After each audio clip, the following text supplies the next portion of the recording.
Welcome back to your Sport on the Full View. Now, my guest tonight is potentially South Africa's first ever Olympic snowboarder. Anthon Bosch is a Swedish-born professional snowboarder who has until Wednesday to get to Beijing for the Winter Olympics. He is the grandson of an anti-apartheid activist, Anthon Bosch, who went into exile in Sweden for 34 years. Anton has chosen to represent South Africa as a tribute to his grandfather. For more, I'm joined by Anton from Sweden. Anton, welcome to the Full View. Now tell us, what's at stake? Do you need to get to Beijing by Wednesday? And are there plans in motion to get you there? Yes, so I would have to be there by next week already. And I still have my hopes up. It's been very tough, with the whole Omicron variant and the discovery of that in South Africa. It made it, when that's the only country that has the travel ban, it made it really hard to even get to the World Cup qualifications to the Olympics. So I missed out on a lot of competitions, which is really unfair, when South Africa is the only country in the world that had the travel ban during that period. But I'm really thankful for all the help from Snowsport South Africa, Peter, and also SABC, Mr. Hendricks, that have been helping out and supporting this case. So right now we filed the case, and it was pretty vague, the response we got from the International Olympic Committee. But, thanks for this opportunity, and hopefully we can shine some light on this, and hopefully I'll be there representing our nation next week. So what exactly are you waiting for? And we know, yes, Barry Hendricks from SABC is working hard for you. You've even had Mandela organizing dual citizenship for you. So from your perspective, you are good to go. You just need the green lights from the IOC. Exactly. I just need the green lights, and I've been preparing for this the last 15 years and working towards Beijing, and I'm ready. So I just need a flight to go there and an invitation to compete. You're an elite athlete. You compete in a winter sport. This is not something common for South Africans, but you've chosen to represent South Africa. You're wearing the flag. Why did you choose South Africa over Sweden? It all goes back to my grandfather and spending time with him as a child.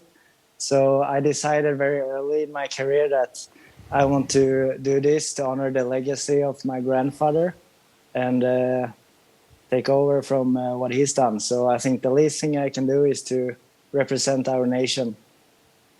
You're Swedish-born, but you must have a special bond with South Africa. Explain that bond and explain what you feel when you come back to South Africa. I feel just as home in South Africa as I do in Sweden. The biggest difference with South Africa and Sweden is the people. I love the people in South Africa, and that's where I feel home, My heart is there. And unfortunately right now I have to be in the mountains by the snow, but as soon as I have time, I'm always happy to go back and spend some time with my family. Your decision to turn your back on Sweden and go for South Africa, compete under the South African flag, that didn't sit well with a lot of Swedes. Explain why. There's been a few outspoken coaches saying you've turned your back on millions of your dollars of support, facilities to do this. Yeah, I can understand why a lot of people see it as different and a stupid decision, to be honest, because Sweden has, one of the biggest winter federations in the world, and they have loads of experience with, great financial support. But for me, it was a clear thing for me, and, this puts purpose to my life, and I couldn't live without myself not doing this, so. Well, it certainly sounds like the premise to a movie. Lots of heart, lots of soul. The little guy taking on the big guys. And yes, you're making a documentary about this experience, dancing on ice. That will allow South Africans to learn about your story, because I'm sure there's a lot of South Africans who don't know anything about this. So tell us where we can get a glimpse of it. Yes, so already tonight you can have a small glimpse on Instagram on my channel, Anthon Bosch, and also dancingonice.com. So yeah, it's an interesting journey to document, through a decade, starting from my grandfather to me finding my purpose and finding my identity through life, and it's been a journey.